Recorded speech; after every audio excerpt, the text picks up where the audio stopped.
जो मेन जो हमारे यहाँ पे श्लोक एक सर ने बोला है, एक श्लोक और मैं बताना चाहती हूँ आपको, उसी में सारा आयुर्वेद समेट जाता है।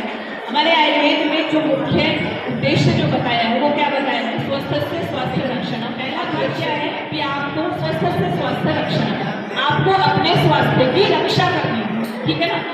सेकेंड पार्ट जो है वो बताया गया है, अगर आप बीमार होते हैं तो आपको फिर उसका इलाज करना है। तो आप ये समझिए कि ये कितना श्रेष्ठ और मतलब अच्छा और खूबसूरत क्या शब्द का इस्तेमाल करूँ, विज्ञान है कि वो आपको बोल रहे हैं कि आपको बीमार नहीं होना है, वो सेकंड चीज है। फर्स्ट जो है आपको हेल्दी रहना है, आपको स्वस्थ रहना है, आपको बीमार ही नहीं होना है। हम आजकल के जीवन में क्या कर रहे हैं, हम जब बीमार होते हैं तो हमारे थोड़े कान खड़े होते हैं कि अभी हमें डॉक्टर के पास जाना है, फिर हमें इलाज लेना है और फिर हम अपना एक ट्रीटमेंट लेके आते हैं। हॉस्पिटल से आप सिर्फ जो है ट्रीटमेंट ले सकते हैं, किसी भी अस्पताल से आप हेल्थ को नहीं ले सकते। अगर आपको हेल्थ चाहिए, आपको स्वास्थ्य चाहिए, तो आपको अपने रूटीन को, अपनी लाइफस्टाइल को, अपनी दिनचर्या को जो है आपको फॉलो करना पड़ेगा, ठीक है ना।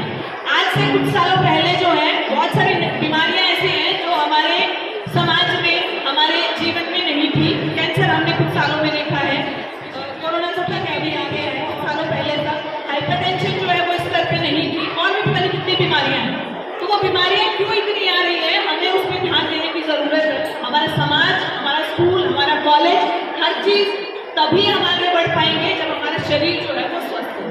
तो शरीर स्वस्थ रखने के लिए और इन बीमारियों से बचे रहने के लिए आपको कुछ जो है रूटीन की चीजें ठीक करने की जरूरत है। हमारे आयुर्वेद में दो चीजें बताई गई हैं, जो राजेश सर ने भी बोला, दिनचर्या और ऋतुचर्या, ठीक है। दिनचर्या का मतलब क्या है, दिनचर्या मतलब हम सुबह से उठ के रात तक हम जो भी चीजें करते हैं, हम खाते हैं, पीते हैं, कितने बजे उठ रहे हैं, कितने बजे सो रहे हैं। और ऋतुचर्या मतलब हम सीजन के हिसाब से किस तरह का खान पान जो है वो हम बदलाव कर रहे हैं। आप जून के महीने में जो खान पान खाते हो वही खान पान और वही कपड़े या वही आपका रूटीन जो है आप दिसंबर के महीने में फॉलो नहीं कर सकते, वो आपको डिफ्रेंशिएट करना पड़ेगा। बट हम अभी हमारे लिए साल के जो 12 महीने हैं वो एक बराबर हो गए। हमें सुबह जो है ब्रेकफास्ट में सैंडविच खाना है, हमें इस चीज से फर्क नहीं पड़ता कि हम जून के महीने में खा रहे हैं या दिसंबर के महीने में खा रहे हैं, नहीं, क्या हम बारिश के सीजन में खा रहे हैं, ठीक है ना। तो पहले जो हमारा खान पान था, जो हमारी दादी नानी जो भी फॉलो करती थी कि सर्दी आएगी तो थोड़ा लड्डू डालेंगी, है ना, गर्मी का मौसम आएगी तो हमें सबको घोल के देगी, तो उसका सीजन के साथ में कनेक्शन है। जब आपके शरीर की पोटेंसी जो है वो हॉट होगी, जब बाहर का सीजन जो है उसमें गर्मी है, तो आपके शरीर को एक शीतलता की जरूरत है, तो सब कुछ उसका काम करता है, राइट। जब आपकी सर्दी की ऋतु आ रही है, जब आपका दिसंबर का महीना आ रहा है, तो हमारे हिसाब से, आयुर्वेद के हिसाब से आपकी जो अग्नि है, जो डाइजेस्टिव सिस्टम है वो थोड़ा सा फास्ट हो जाता है। तो आपको कुछ ऐसे हैवी फूड की जरूरत है, जो घी में बनी हुई कुछ चीजें हो सकती है, जैसे लड्डू है, तो वो बनाए जाते हैं। तो मैं एक दो एग्जाम्पल दे रही हूँ सिर्फ आपको, एक बहुत लंबा टॉपिक है, इसको हम इतनी जल्दी नहीं समझ सकते। तो मेरा कहने का मतलब बच्चों से भी ये रिक्वेस्ट है और स्टाफ से भी कि जो हमारे दादी नानी या मम्मी पापा जो भी चीजें हमें खाने में बता रहे हैं, तो उन चीजों को एटलीस्ट हमें थोड़ा सा फॉलो करना चाहिए, वरना फ्यूचर जो है हेल्थ के मामले में मुझे ज्यादा अच्छा दिखाई नहीं देता है। क्योंकि छोटे छोटे बच्चों के सामने भी बोला कि चश्मे लग रहे हैं, बाल सफेद हो रहे हैं, है ना, हेयर फॉल हो रहा है, हर जो है ना छोटी छोटी बच्चियां जो है वो हॉस्पिटल्स में कंप्लेन लेके आ रही है कि हेयर फॉल हो रहे हैं, ठीक है ना। कल को जाके बाकी के जो इश्यूज है, मेंस्ट्रुएशन का इशू है और बहुत सारे इशू जो है वो आते जा रहे हैं। तो जब तक हम अपने डाइट पे, दूसरी चीजें क्या है, हमारा टाइम, हमारा सोने का, उठने की जो टाइमिंग है, हमारे यहाँ बोला गया है कि आपको ब्रह्म मुहूर्त में उठना है, ठीक है ना, मतलब जब भी आपका सूर्योदय होता है उससे आपको 48 मिनट्स बिफोर जो है वो उठना है, और उसके बाद में आपको अपने रूटीन के कायदे करने हैं। इसमें एक चीज मैं आपको बताना चाहती हूँ कि इंसान जो है ना वो बड़ा सिलेक्टिव हो गया है, उसको जो चीजें अपनी सहूलियत के हिसाब से लगती है वो उनको पकड़ लेता है, बाकी जिनकी आपको थोड़ी तकलीफ उठानी पड़ती है उनको छोड़ देते हैं, ठीक है ना। तो अभी एक ट्रेंड चल रहा है कि आपको जो है दिन में 5-6 लीटर पानी पीना है, आपका गूगल वाला, आपका यूट्यूब चैनल सब कुछ आपको वही बता रहा है, ठीक है। इसके पीछे कोई साइंटिफिक बात नहीं कर रहा है कि क्यों आपको 5-6 लीटर पानी पीना है। आपकी कुदरत ने, आपके नेचर ने आपके शरीर को इतने अच्छे से बनाया है, उसको इतना इंटेलिजेंट बनाया है कि वो आपको साइन देता है, वो आपको इंडिकेशन देता है। जब आपको भूख लगती है आपका शरीर आपको इंडिकेशन देता है, जब आपको प्यास लगती है आपका शरीर आपको इंडिकेशन देता है। तो जब आपके शरीर को प्यास नहीं लग रही है 6 लीटर की, तो क्यों आपको 6 लीटर पानी उसको देना है। आप अगर इस जमीन में अगर 1 गिलास पानी की जरूरत है एक पेड़ को, और आप यहाँ पे जो है पूरा एक टब भर के पानी डाल रहे आप उसकी स्थिति को समझ लीजिए कि क्या होने वाला है। तो जमीन की जो हालत है वही हालत हमारे अंदर शरीर की भी है। तो जितना जरूरत है हम प्लांट को उतना ही पानी डालेंगे तो बचा रहेगा, लेकिन हम उसमें अगर अननेसेसरी पानी अगर डाल रहे हैं तो इस जमीन में कीचड़ बन जाएगा और वही कीचड़ हमारे शरीर पर बनता है।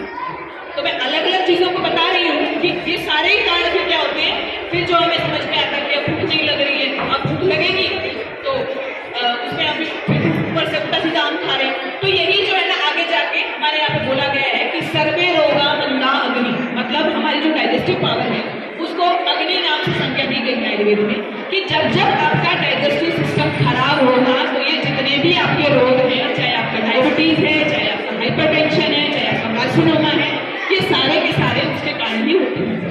एक सेकंड चीज है कि आपका ये दिनचर्या ऋतुचर्या क्यों इंपॉर्टेंट है। आपके जो मैंने शुरू में श्लोक बोला कि आपके स्वास्थ्य को बनाए रखने के लिए, उस स्वास्थ्य को आप किसी भी टर्म में समझ सकते हो, आप इम्यूनिटी के टर्म में समझ सकते हो, है ना। अभी कोरोना में खूब ये चला ना ट्रेंड, इम्यूनिटी इम्यूनिटी इम्यूनिटी, ठीक है ना। तो वो स्वास्थ्य, वो इम्यूनिटी इसलिए जरूरी है क्योंकि नहीं तो अदरवाइज आप थोड़ी सी भी हल्का सा अगर फ्लू आता है, मौसम चेंज होता है तो आपके ऊपर जो है खांसी, जुकाम, बुखार ये सब अटैक करते हैं। तो हमारी वो जिस तरह का हमने लाइफस्टाइल ढाल लिया है, वो इम्यूनिटी इतनी वीक हो गई है कि वो हल्के से भी किसी इन्फेक्शन को टॉलरेट करने की हालत में नहीं बची है।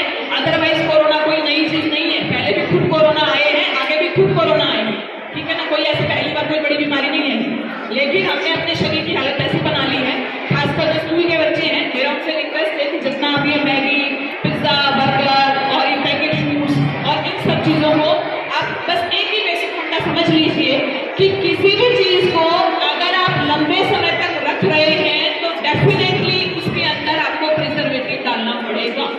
एक सिंपल सा मैं एग्जांपल देकर अपनी बात को खत्म करूंगी।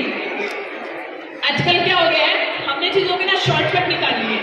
शॉर्टकट कैसे कि पहले के टाइम में हम देखते थे, या अभी भी हो सकता है कुछ गाँव में या घरों में होता होगा, हमारी दादी नानी या मम्मी वगैरह क्या करती थी कि गेहूं को लेके आते हैं, वो गाँव से साफ करते हैं, चक्की में पिसवाते हैं और वो आटा यूज करते हैं, राइट। वो आटा आप रखिए, 1 महीने में उस आटे में कीड़े पड़ जाते हैं। अभी आप पैकेट का आटा लेके आ रहे मार्केट से, आप उसको 4 महीने रख लीजिए, उसमें कीड़े नहीं पड़ते हैं। तो वही आटा है, अगर वही गेहूं है, अगर है, मैं बोल रही हूँ, हमें नहीं पता वो क्या गेहूं यूज करते हैं, अगर वो है तो क्यों वो आटा हमारे वाले 1 महीने में खराब हो रहा है और वो दूसरा आटा जो है वो 4 महीने में खराब नहीं हो रहा। इट मीन्स उसमें कोई प्रिजर्वेटिव डाला गया है। हम जो है सुबह का दाल चावल बना रहे हैं, उसको हमने छोड़ दिया, शाम तक उसमें स्मेल आने लगती है। वही हमने जो है पिज्जा मंगवा लिया है, वो शाम तक थोड़ा टाइट जरूर हो जाएगा पर उसमें स्मेल नहीं आती। अरे मेरी बात समझ में। वही हमने कुरकुरे और चिप्स का पैकेट रखा है, हमारा 1 महीने तक भी जो है ना अलमारी में पड़ा हुआ है, उसमें कुछ नहीं होता है। तो इट मीन्स मेरा कहने का एक ही मतलब है, जिस भी चीज को हम लंबा समय रख रहे हैं मतलब उसमें कोई प्रिजर्वेटिव डल रहा है, उसमें कोई ना कोई केमिकल यूज हो रहा है और वो केमिकल आपके स्वास्थ्य के लिए ठीक नहीं है। वही अल्टीमेटली आपके स्वास्थ्य को, आपकी इम्यूनिटी को वीक कर रहा है।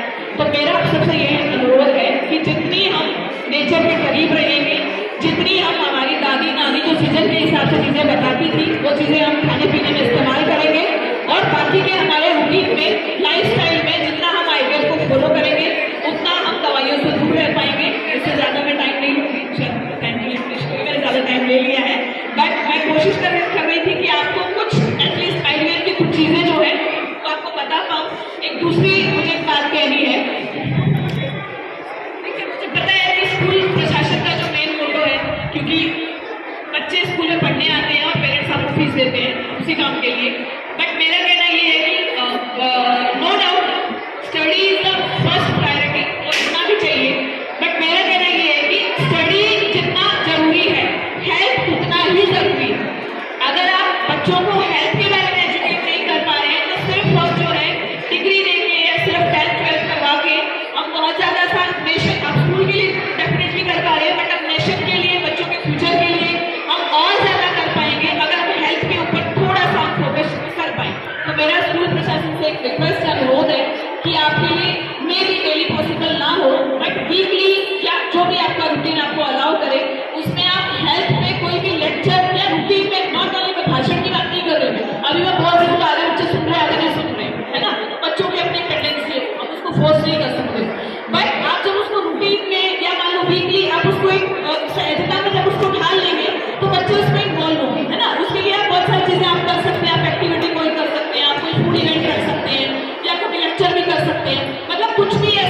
उनको हेल्थ के इसमें आप जो है इंगेज करना चाहिए।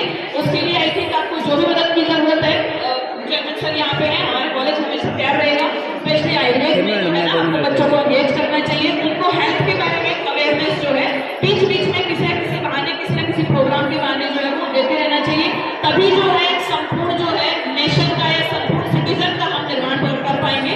अकेले डिग्री से शायद ये काम नहीं हो पाएगा। तो मुझे यही कहना